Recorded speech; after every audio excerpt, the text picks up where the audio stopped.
Warahmatullahi wabarakatuh.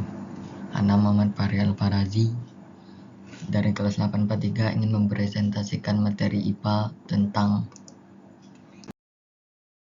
struktur bumi. Struktur bumi terbagi menjadi 4: kerak bumi, selimut bumi, inti luar bumi, dan inti dalam bumi. Struktur bumi adalah susunan atau lapisan pembentuk bumi. Berikut gambar lapisan bumi. Kerak bumi 0 hingga 100 km. Dan kedua, selimut bumi. Ketiga, inti luar bumi 2.900 km dan inti dalam bumi 5.100 km.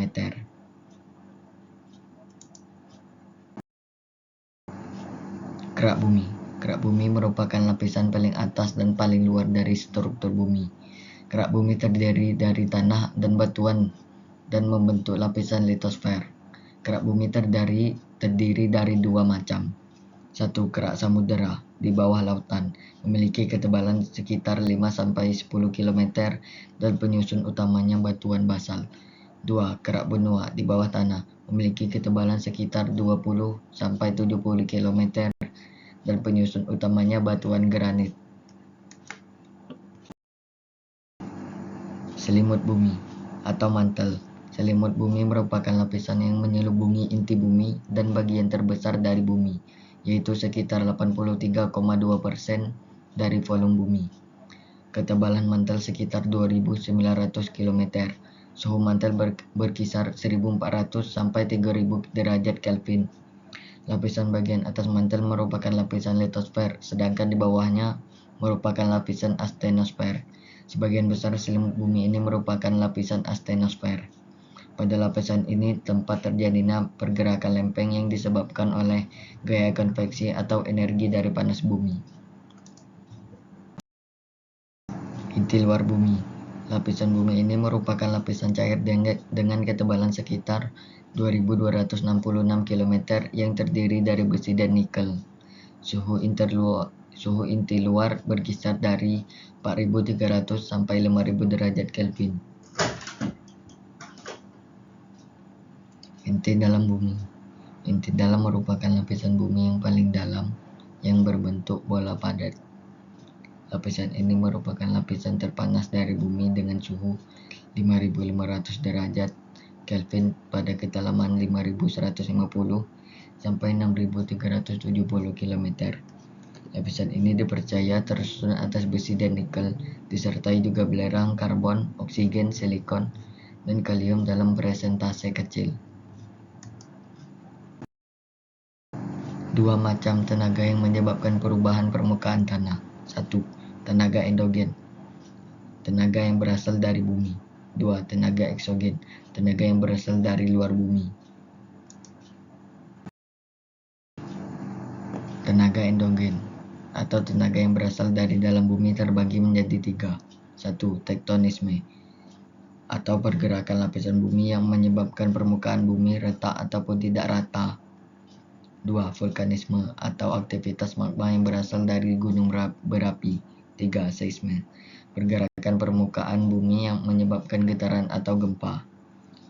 Dampak negatif tenaga endogen berupa erosi, longsor, sedimentasi, dan hilangnya nyawa manusia.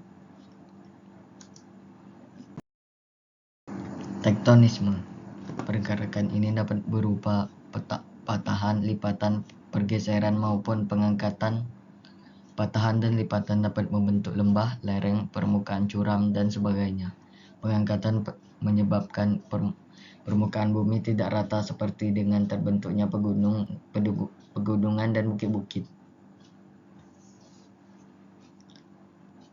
Berikut gambar patahan bumi dan gambar lipatan bumi.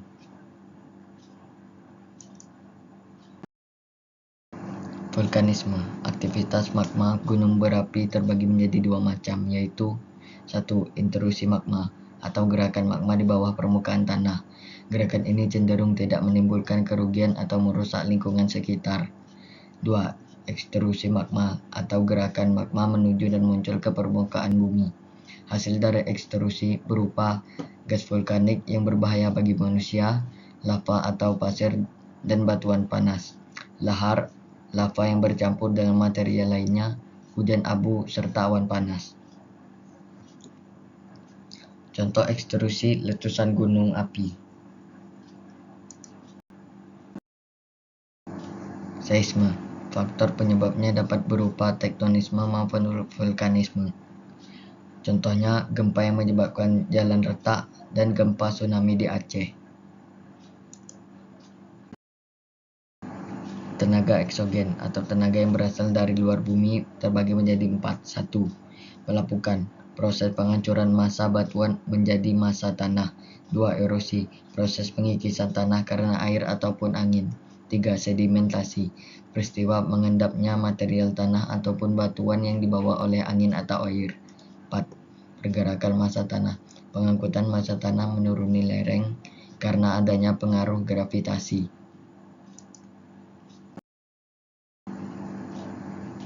Berikut contoh-contoh tenaga eksogen: pelapukan batuan, erosi tanah, pergerakan massa tanah, dan sedimentasi. Sekian dari Ana. Sekian terima kasih. Wassalamualaikum warahmatullahi wabarakatuh.